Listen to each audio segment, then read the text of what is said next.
ಚಿಕ್ಕಬಳ್ಳಾಪುರ ಲೋಕಸಭಾ ಕ್ಷೇತ್ರದಲ್ಲಿ ಈವರೆಗೂ ನಡೆದಿರುವ ಒಟ್ಟು 13 ಚುನಾವಣೆಗಳಲ್ಲಿ 10ರಲ್ಲಿ ಒಬಿಸಿ ಅಭ್ಯರ್ಥಿಗಳೇ ಗೆಲುವು ಸಾಧಿಸಿದ್ದು, ಒಬಿಸಿ ಸಮುದಾಯದ ತಮಗೆ ಕ್ಷೇತ್ರದ ಬಿಜೆಪಿ ಟಿಕೆಟ್ ನೀಡಲು ತೇಲಿ ಸಾಹು ಸಮುದಾಯದ ರಾಷ್ಟ್ರೀಯ ಕಾರ್ಯಾಧ್ಯಕ್ಷ ಪಿಎ ರಘುನಾಥ್ ಒತ್ತಾಯಿಸಿದರು.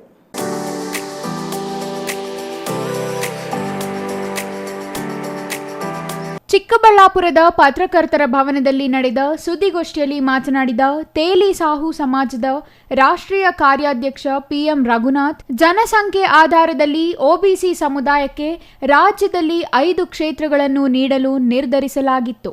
ಅದರಂತೆ ಪಿಸಿ ಮೋಹನ್, ಕೋಟಾ ಶ್ರೀನಿವಾಸ್ ಪೂಜಾರಿ ಸೇರಿ ಇಬ್ಬರಿಗೆ ಮಾತ್ರ ಟಿಕೆಟ್ ನೀಡಲಾಗಿದ್ದು, ಉಳಿದ 3 ಸ್ಥಾನಗಳಲ್ಲಿ ಚಿಕ್ಕಬಳ್ಳಾಪುರ ಕ್ಷೇತ್ರವನ್ನು ಒಬಿಸಿಗೆ ನೀಡಬೇಕೆಂದು ಕೋರಿದರು. ಕಳೆದ 40 ವರ್ಷಗಳಿಂದ ಪಕ್ಷದ ವಿವಿಧ ಸ್ಥಳಗಳಲ್ಲಿ ಕಾರ್ಯನಿರ್ವಹಿಸಿ ಕ್ಷೇತ್ರದಲ್ಲಿ ಪಕ್ಷಕ್ಕೆ ಅಡಿಪಾಯ ಹಾಕಿದ್ದೇನೆ.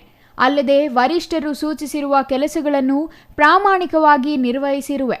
ಆದ್ದರಿಂದ ಪಕ್ಷಕ್ಕೆ 4 ದಶಕ ದುಡಿದಲ್ಲಿ ಲೋಕಸಭಾ ಕ್ಷೇತ್ರದ ಟಿಕೆಟ್ ನೀಡಬೇಕೆಂಬ ಸಿದ್ಧಾಂತದಡಿ ಒಬಿಸಿಗಳ ಭದ್ರಕೋಟೆ ಆಗಿರುವ ಚಿಕ್ಕಬಳ್ಳಾಪುರ ಕ್ಷೇತ್ರದಲ್ಲಿ ತಮಗೆ ನೀಡಬೇಕೆಂದರು. ಜಿಲ್ಲೆಯಲ್ಲಿ ರಾಜಕಾಲುವೆ ಬೇಕಾಬಿಟ್ಟಿಯಾಗಿ ಒತ್ತುವರಿಯಾಗಿದ್ದು, ಇವುಗಳನ್ನು ತೆರವುಗೊಳಿಸದೇ ಇದ್ದಲ್ಲಿ ಮುಂದಿನ ದಿನಗಳಲ್ಲಿ ಬೆಂಗಳೂರಿಗೆ ಎದುರಾಗಿರುವ ನೀರಿನ ಸಂಕಷ್ಟ ಜಿಲ್ಲೆಗೂ ಬಂದೊದಗುವುದು.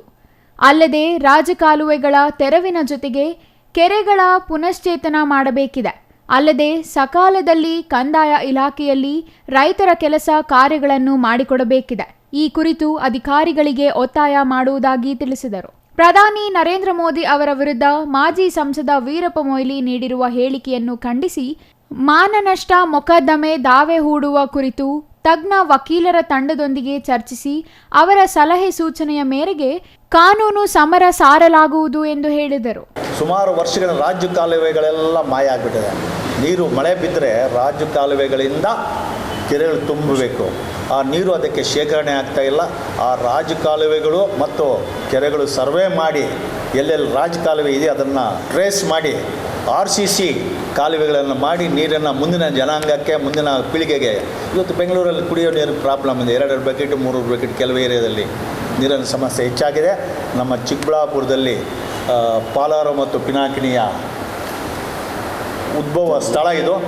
ನಮ್ಮ ಜಿಲ್ಲೆ ಆ ಥರ ಆಗಬಾರ್ದು. ಅದಕ್ಕೋಸ್ಕರ ನಾವು ಈ ಎಲ್ಲ ಕೆರೆಗಳನ್ನು ಕಾಪಾಡಬೇಕು. ನಮ್ಮ ಯುವ ಜನಾಂಗಕ್ಕೂ ಆ ಜವಾಬ್ದಾರಿ ಇದೆ. ಎತ್ತಿನ ಹೊಳೆಯ ಒಂದು ಕೆಲಸ ಆದರೆ ಈ ಕೆರೆಗಳನ್ನು ಹೂಳೆತ್ತಿ ಸರ್ವೆ ಮಾಡಿ RCC ರಾಜಕಾಲುವೆ ಮಾಡಿ ಉಳಿಸಬೇಕು ಅಂತ ಅದೊಂದು ಒತ್ತಡವನ್ನು ಸರ್ಕಾರಕ್ಕೆ ತರಿತಾ ಇದ್ದೀನಿ. Jangalahalli Ashwath, CTV news, Chikkaballapur.